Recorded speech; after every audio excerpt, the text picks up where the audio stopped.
Here's something you are not going to hear on the mainstream media. What you do hear is warmongers arguing that we must protect Ukraine because it is a quote-unquote democracy. But they're lying. Ukraine isn't actually a democracy. For example, to hold on to power, Ukraine's president shut down the 3 TV stations that were openly criticizing him and his policies, imprisoned the head of the opposition political party that had come in second place in their elections, and went and arrested and jailed that party's leaders. This is exactly what Putin has been accused of doing. But Ukraine did this all with the support of the United States. The escalating tensions between Russia and Ukraine have dominated the headlines for the last 3 weeks. Tonight, President Joe Biden finally decided to address the nation. The Russian defense minister reported today that some military units are leaving their positions near Ukraine. That would be good, but we have not yet verified that. Now, usually officials, especially the President of the United States, confirm this before actually doing a national broadcast to, put their own citizens at ease. And make no mistake, the United States will defend every inch of NATO territory with the full force of American power. An attack against one NATO country is an attack against all of us. And the United States' commitment to Article 5 is sacrosanct. So Ukraine is not in NATO. No other country is being threatened. Let's keep listening.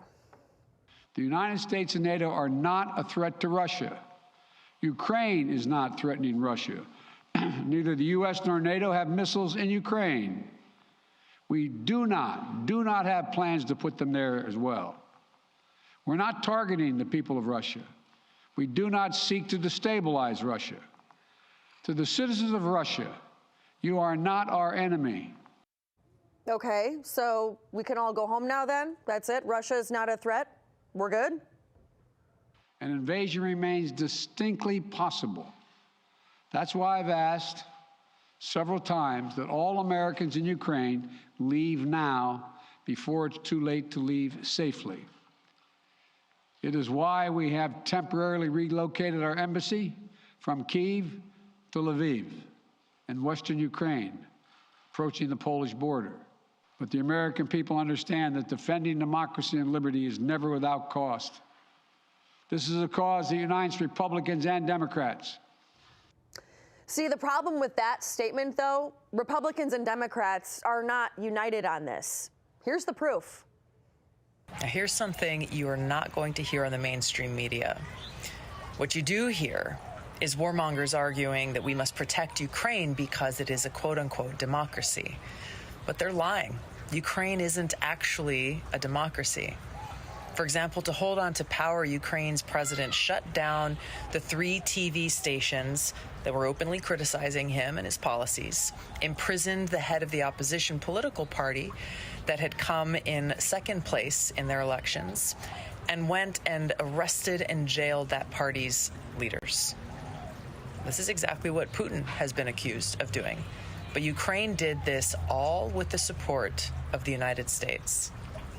Now, that was your Democrat, you remember Tulsi Gabbard, who ran for president and was called a Russian asset by the Democratic presidential candidate Hillary Clinton.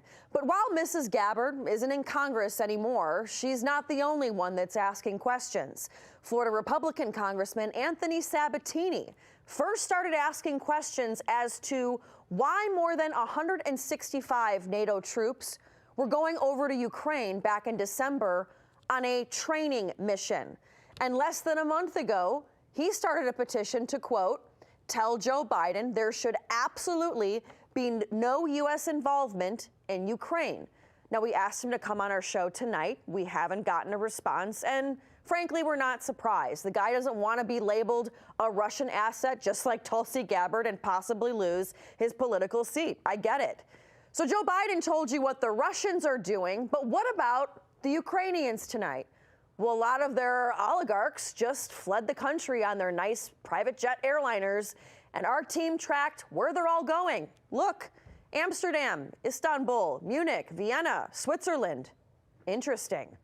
So from high-level diplomacy to military maneuvering, is it clear that it is clear that Russia has no interest in war, and by all indications, it is leading the charge to end the tension between NATO and itself.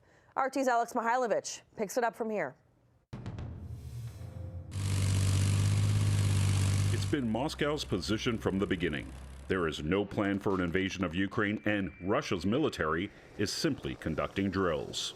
Now, after weeks of the White House ranting about a Russian invasion of Ukraine being imminent, Russian troops are headed in the other direction, just as the Kremlin has been saying that they'd be doing all along. As the combat training activities are completed, the troops, as always, will march in a combined way to the points of permanent deployment. The units of the southern and western military districts that have completed their task have already begun loading onto the railway, and the motor transport will also be moving to their military garrisons today.